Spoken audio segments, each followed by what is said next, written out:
avant de plonger dans cette histoire incroyable, pensez à vous abonner à la chaîne et à activer la cloche.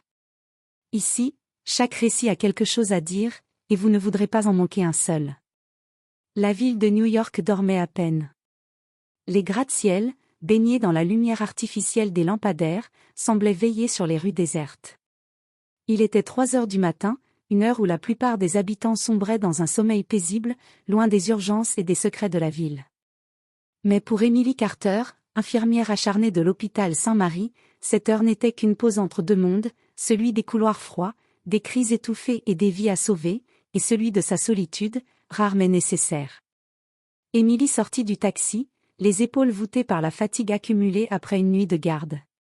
Son sac d'infirmière pendait lourdement à son épaule, contenant tout ce qui lui rappelait sa vie de travailleur dévoué, stéthoscope, quelques médicaments, et un carnet où elle notait les urgences les plus marquantes. Elle avait toujours cru que sa vie se résumait à cela, soigner, aider, disparaître dans la nuit. Mais ce soir-là, le destin avait d'autres plans. Le terminal où son vol avait été détourné était presque vide. Les écrans d'information clignotaient, annonçant des retards et des annulations. Son téléphone affichait « pas de signal » et le froid mordant de janvier pénétrait jusqu'à ses os. Elle se sentait vulnérable, comme une enfant perdue dans une ville trop grande pour elle. C'est alors qu'il apparut. Un homme, grand, imposant mais étrangement rassurant. Ses cheveux bruns légèrement en bataille et son regard perçant trahissaient à la fois la fatigue et l'autorité. Il s'approcha d'elle avec calme et assurance. « Vous êtes seule à cette heure-ci » demanda-t-il d'une voix basse mais ferme. Emily sursauta, serrant son sac contre elle. Quelque chose dans sa présence l'intriguait et la mettait mal à l'aise. Elle sentit son cœur battre plus vite, non par peur, mais par cette étrange fascination qu'on ne peut expliquer. « Je suis juste en retard pour mon vol », répondit-elle, incertaine. L'homme sourit, mais ce n'était pas un sourire ordinaire. C'était un sourire qui cachait des secrets, une promesse implicite que sa vie allait bientôt changer. « Alors venez avec moi. Vous ne devriez pas rester ici seule. » Avant qu'elle ne puisse réfléchir, un vent glacial s'engouffra dans le terminal, faisant claquer les portes et sifflant entre les colonnes. Emily sentit qu'elle n'avait pas le choix. Ce simple geste allait être le point de départ d'un événement qui bouleverserait tout ce qu'elle connaissait, sa vie, son cœur, et même son futur. L'homme, David Hamilton, PDG d'une des plus grandes entreprises de la ville, allait entrer dans sa vie à un moment où elle ne s'y attendait pas. Et elle allait découvrir, bien trop tard pour reculer, qu'à 3 heures du matin, rien n'est jamais par hasard. Emily Carter suivit David Hamilton à travers un dédale de couloirs illuminés par des lampes tamisées. Chaque pas résonnait dans ses talons sur le sol en marbre, et elle se sentait à la fois intimidée et étrangement protégée. Elle n'avait jamais imaginé qu'un simple vol retardé pourrait la conduire dans un appartement aussi luxueux, appartenant à un inconnu qui dégageait une aura presque surnaturelle. « Vous devez être épuisé », dit David en ouvrant la porte d'une immense chambre, où un lit king size semblait l'attendre comme un sanctuaire. Emily hocha la tête, incapable de parler. Ses yeux glissaient sur les meubles modernes, les tableaux au cadre doré et la vue panoramique sur Manhattan, dont les lumières scintillaient comme des étoiles tombées sur la ville. Elle se sentait minuscule, mais curieusement à sa place. « Je ne devrais pas être ici », murmura-t-elle finalement. David s'approcha, son regard bleu perçant la scrutant avec intensité, mais sans un mot agressif. Sa voix, quand il parla, était douce et grave. « Vous êtes là parce que le destin l'a décidé. Vous ne deviez pas rester seule à cette heure-là. » Emily sentit un frisson parcourir sa colonne vertébrale. Il disait ça avec une conviction qui ne laissait aucune place au doute. Il y avait quelque chose dans son assurance qui la fascinait, quelque chose qui la poussait à se détendre malgré la situation étrange. « Je vous remercie, mais je ne peux pas accepter que quelqu'un me conduise ici simplement parce que je suis seule. » David esquissa un sourire, presque amusé. « Vous n'avez pas besoin d'accepter. Je vous ai juste offert un refuge pour la nuit. Demain, vous reprendrez votre vie comme si rien ne s'était passé. » Emily sentit son cœur se serrer. « Demain ?» pensait-elle, mais au fond d'elle, elle savait déjà que cette nuit ne serait pas oubliée. Ce simple refuge semblait être le début d'un lien qu'elle ne pouvait expliquer. Il lui fit signe de s'asseoir sur le bord du lit, et elle obéit, mal à l'aise mais intriguée. Il s'assit à une distance respectable, laissant un espace entre eux, mais son aura emplissait la pièce entière. « Je suis David Hamilton, » dit-il, sa voix calme et assurée. « Et vous êtes Emily Carter, infirmière. Vous êtes exactement là où vous devez être. » Emily leva les yeux vers lui, surprise qu'il connaisse son nom. Comment pouvait-il savoir? Je ne comprends pas, balbutia-t-elle. David se leva et approcha, mais cette fois, juste assez pour qu'elle sente la chaleur de sa présence. Vous découvrirez bien assez tôt. Pour l'instant, dormez. Tout ira bien. Émilie s'allongea enfin, le corps lourd de fatigue. Pourtant, même allongée, son esprit tournait à 1000 à l'heure. Elle ne savait pas encore que cet homme, ce PDG mystérieux et charismatique, allait bouleverser sa vie plus profondément qu'elle ne l'aurait jamais imaginé. Ce qu'elle pensait être une simple nuit de refuge allait devenir le début d'une histoire où le désir, la protection et le destin s'entremêleraient de manière irrésistible. Alors qu'elle fermait les yeux, une pensée persistante revenait. Pourquoi ce mystérieux homme ne la laissait-il pas simplement partir? Et surtout, pourquoi se sentait-elle incapable de vouloir le faire? Émilie s'éveilla tard le lendemain matin, le soleil de janvier filtrant à travers les rideaux lourds. La chambre était silencieuse, presque irréelle. Elle cligna des yeux, essayant de comprendre où elle se trouvait. La nuit précédente lui semblait à la fois proche et lointaine, comme un rêve éveillé. David était déjà là, debout près de la grande fenêtre, observant la ville en contrebas.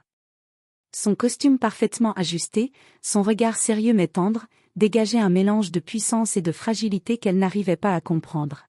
« Vous êtes réveillée tôt pour une infirmière », dit-il en se tournant vers elle avec un sourire léger. Émilie se redressa sur le lit, les cheveux ébouriffés, et rougit légèrement. Je devais m'assurer que je n'étais pas en retard pour le travail. David s'approcha lentement et tendit une tasse de café fumante. Vous n'avez pas besoin de courir aujourd'hui. Prenez le temps de respirer. Il y avait quelque chose dans sa voix qui calmait ses nerfs, comme si chaque mot était calculé pour l'apaiser.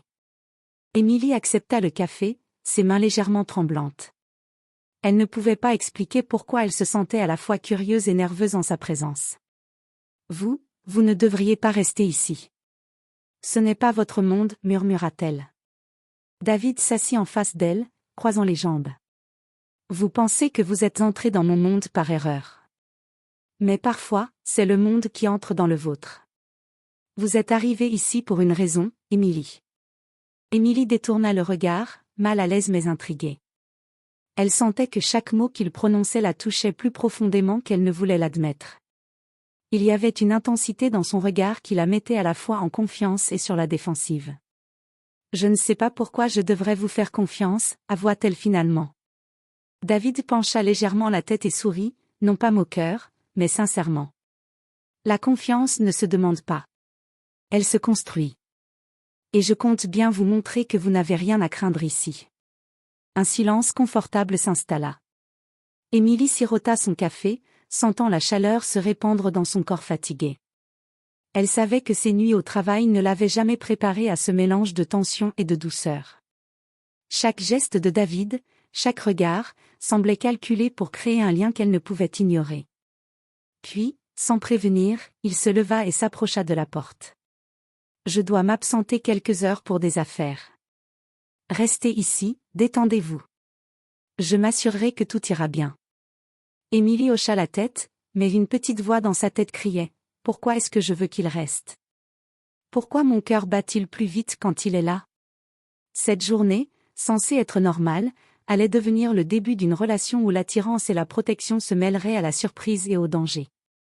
Émilie ne le savait pas encore, mais elle venait de franchir un seuil dont elle ne pourrait jamais revenir.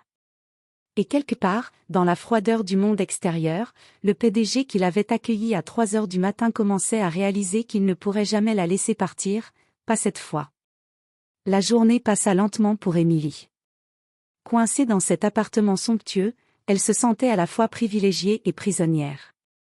Chaque coin de l'appartement semblait respirer le pouvoir et la richesse de David Hamilton, mais ce n'était pas la grandeur qui la fascinait, c'était lui. Son charisme, sa présence silencieuse et magnétique, chaque geste précis et mesuré, la laissait constamment sur le fil du désir et de la prudence. Quand il revint, en début de soirée, elle était assise dans le salon, un livre à la main mais incapable de se concentrer. Le bruit des clés dans la porte lui fit lever les yeux. David entra, toujours impeccable, mais cette fois son regard avait changé. Plus proche, plus intense, presque vulnérable. « Vous êtes toujours ici » dit-il simplement, et Émilie sentit son cœur s'emballer. « Je n'avais nulle part où aller » avoua-t-elle, et aussitôt, elle se mordit la lèvre, consciente de la faiblesse dans sa voix. David s'approcha lentement et s'assit à côté d'elle. L'air semblait vibrer autour d'eux. Ils ne parlaient pas, et pourtant chaque silence pesait lourd. Émilie sentit une chaleur étrange monter en elle, un mélange de nervosité et d'excitation. « Émilie, vous ne comprenez pas » murmura-t-il, sa main frôlant presque la sienne. « Je ne peux pas vous laisser partir. Pas après ce soir-là.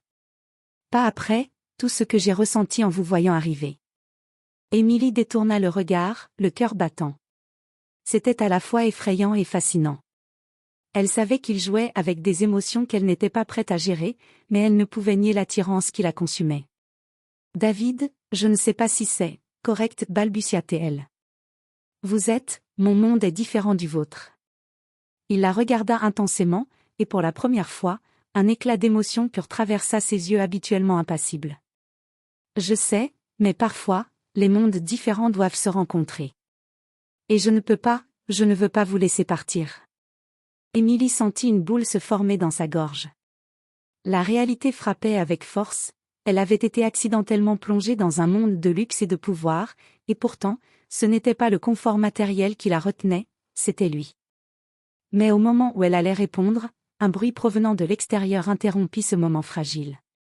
David fronça les sourcils et se leva, instinctivement protecteur. « Restez ici » ordonna-t-il doucement, mais fermement. Émilie le regarda s'éloigner, son cœur tiraillé entre désir et peur. Elle savait qu'elle était en danger d'être submergée par des sentiments qu'elle n'avait jamais connus. Ce soir-là, elle comprit une chose, David Hamilton ne la laisserait jamais partir, et elle ne savait pas si elle le voulait vraiment. Pourtant, derrière cette intensité et cette attraction, un monde extérieur les attendait, rempli de défis, de malentendus et de secrets qui pourraient bien déchirer ce lien fragile. Ce soir-là, Émilie se coucha avec une seule certitude, elle était tombée dans un tourbillon dont elle ne ressortirait pas intacte. La nuit tombait sur Manhattan, enveloppant la ville d'une obscurité presque tangible, éclairée seulement par les néons et les phares des voitures en contrebas. Émilie était assise près de la fenêtre, observant la ville comme si elle cherchait des réponses dans ces lumières scintillantes. Son esprit était en ébullition. Tout ce qu'elle avait connu auparavant, son appartement modeste, ses longues nuits à l'hôpital semblaient appartenir à une autre vie. David entra dans la pièce silencieusement, portant une veste sombre sur son costume. Ses yeux rencontrèrent les siens, et Émilie sentit une chaleur familière envahir son corps. Mais cette fois, il y avait autre chose dans son regard, une urgence, une détermination qu'elle n'avait encore jamais vue. « Émilie » commença-t-il, sa voix grave et basse, « je ne peux plus vous laisser partir. Pas cette fois. Vous n'êtes pas seulement arrivé par erreur à 3 heures du matin, vous êtes arrivé pour changer ma vie, et je ne peux pas ignorer ça. » Émilie se leva brusquement, reculant légèrement. Son cœur battait la chamade, partagé entre désir et peur. « David, je ne sais pas si je peux, je n'ai jamais été dans ce monde. »« Vous êtes trop pour moi » murmura-t-elle. Il fit un pas vers elle, et chaque mouvement semblait chargé de puissance et de douceur à la fois. « Trop pour vous ? Émilie, je ne vous parle pas de luxe ou de pouvoir. Je vous parle de moi, et de ce que je ressens. Je vous veux dans ma vie, pas seulement pour cette nuit, pas seulement pour ce moment, pour toujours. » Les mots frappèrent Émilie comme une vague. Elle se sentait submergée. Son esprit lui criait de fuir, de se protéger, mais son cœur refusait d'obéir. Elle savait qu'elle était en train de tomber pour lui, profondément et irrémédiablement. Et si je n'étais pas à la hauteur ? Et si tout cela était une erreur, demanda-t-elle, la voix tremblante. David sourit, un sourire rare, presque vulnérable. Il n'y a jamais de garantie, Émilie. Mais certaines choses valent la peine de prendre le risque. Vous êtes la seule qui compte pour moi. À ce moment, Émilie sentit quelque chose céder en elle. Toutes ses peurs, Toutes ses hésitations se heurtaient à la force brute de ses sentiments pour lui. Elle prit une profonde inspiration et avança lentement vers lui, jusqu'à ce qu'ils soient face à face. « Alors, je suppose que je ne partirai pas, » murmura-t-elle, incapable de retenir un sourire timide mais sincère. David l'attira doucement contre lui, l'enlaçant avec une tendresse qui fit fondre toutes ses résistances. Ce geste n'était pas seulement romantique, c'était une promesse.